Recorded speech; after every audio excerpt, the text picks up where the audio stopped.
Hi highs today என்ன வீடியோன்னு பார்த்தீங்கன்னா இன்றைக்கி நம்ம சிக்கன் பிரியாணி தான் செய்ய போகிறோம். ஸோ வாங்க வீடியோக்குள்ளே போகலாம். அதுக்கு முன்னாடி நம்ம சேனலில் யாரெல்லாம் சப்ஸ்கிரைப் பண்ணாமல் இருக்கீங்களோ மறக்காமல் சப்ஸ்கிரைப் பண்ணிவிட்டு பக்கத்தில் பெல் ஐக்கானை கிளிக் பண்ணிக்கோங்க. ஆளுங்கிற ஆப்ஷனை கொடுத்துக்கோங்க. அப்போ தான் நம்ம போடுற வீடியோஸ் எல்லாம் உங்களுக்கு நோட்டிஃபிகேஷனில் வரும். ஸோ இப்போ வாங்க வீடியோக்குள்ளே போகலாம். இப்போ பார்த்தீங்கன்னா நான் சிக்கன் வாங்க தான் வந்திருக்கேன் ஷாப்புக்கு. நான் வந்து 1 kg சிக்கன் வாங்கியிருந்தேன் ஃப்ரெண்ட்ஸ். இன்றைக்கி என்ன நம்ம செய்ய போகிறோன்னா சிக்கன் பிரியாணி அண்ட் சிக்கன் 65 இவ்வளோ தான். உங்கள் வீட்டில் என்னெல்லாம் சண்டே ஸ்பெஷல் சொல்லிட்டு மறக்காமல் கமெண்ட்டில் சொல்லுங்கள். இப்போ நான் பார்த்திங்கன்னா 1 kg சிக்கன் வாங்கியிருக்கேன். 1 kg சிக்கன் வாங்கிட்டு நான் கிளம்பிட்டேன். செம்ம வெயில் ஃப்ரெண்ட்ஸ், வெயிலில் போயிட்டே வர முடியல. நான் நடந்து போனேன். வீட்டிலேருந்து கடைக்கு பார்த்திங்கன்னா ஒரு 10 minutes தான். ஆனால் இந்த வெயிலில் போகவே முடியல, அவ்வளோ வெயில்.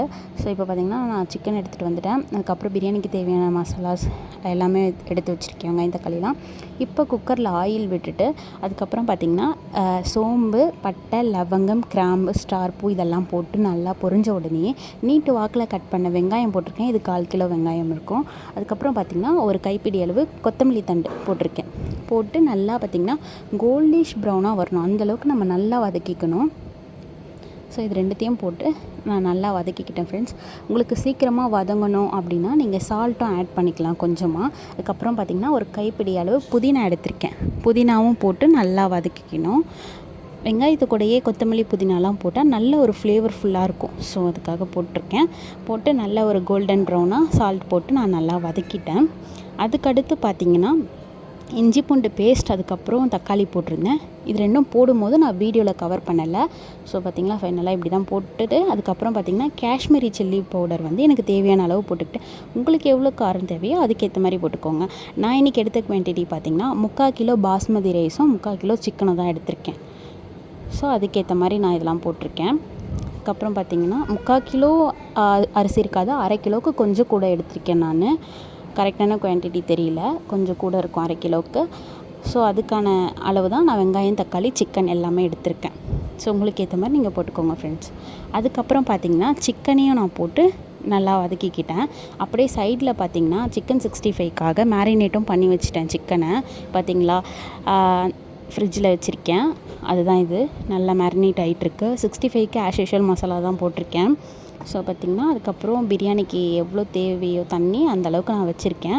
உங்களுக்கு அரிசிக்கு ஏற்ற மாதிரி நீங்கள் தண்ணியை வச்சுக்கோங்க. சீரக சம்பா ரைஸ்னால் அதுக்கு ஏற்ற மாதிரி ஒரு தண்ணி இருக்கும். பாஸ்மதிக்கு ஒரு வெரைட்டிக்கு ஒரு தண்ணி தேவைப்படும் ஃப்ரெண்ட்ஸ். அதுக்கேற்ற மாதிரி நீங்கள் வச்சுக்கோங்க. அடி பிடிக்கக்கூடாது, குலையக்கூடாது, இந்த 2 விஷயந்தான். ஸோ அதுக்கேற்ற மாதிரி நீங்கள் பார்த்து வச்சுக்கோங்க. ஏன்னா ஒருத்தவங்க ஒரு அளவு சொல்லுவாங்க. 1 கப்பு ரைஸ்னால் 1 கப் தண்ணி, இல்லை 1 கப்புக்கு 1.5 கப்பு, அந்த மாதிரிலாம் ஒரு குவான்டிட்டி சொல்லுவாங்க. 1 கப்புக்கு 2 அந்த மாதிரிலாம். ஸோ உங்களுக்கு எப்படி இருக்கோ அதுக்கேற்ற மாதிரி நீங்கள் வச்சுக்கலாம், ஓகேங்களா. தென் ஃபைனலாக பார்த்திங்கன்னா அரிசியும் போட்டுட்டேன் நான். அதுக்கப்புறம் பார்த்திங்கன்னா சைட் பை சைட் சிக்கன் 65யும் நான் ஃப்ரை பண்ணுறதுக்கு ரெடி பண்ணிகிட்டு இருந்தேன். நல்லா ஊறிடுச்சு மசாலாலாம் போட்டு. அதுக்கப்புறம் நல்லா ஆயில் ஹீட் பண்ணிவிட்டு 65 பொரிச்சிட வேண்டியதுதான் ஃப்ரெண்ட்ஸ். உங்களில் யாருக்கெல்லாம் வந்து ஈரல் வந்து 65ல் பொரிச்சா பிடிக்கும்னு சொல்லிட்டு சொல்லுங்கள். எனக்கு வந்து ஈரலே பிடிக்காது, பட் ஃப்ரை பண்ணால் 1 or 2 பீஸ் சாப்பிடுவேன், அவ்வளோதான். மற்றபடி எனக்கு அது அவ்வளோவா பிடிக்காது ஃப்ரெண்ட்ஸ். உங்களில் யாருக்கெல்லாம் பிடிக்கும்னு சொல்லிட்டு சொல்லுங்கள்.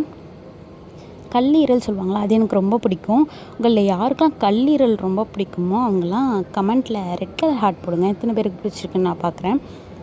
அதுக்கப்புறம் பார்த்திங்கன்னா 65 நல்லா பொரிஞ்சிட்ருக்கு.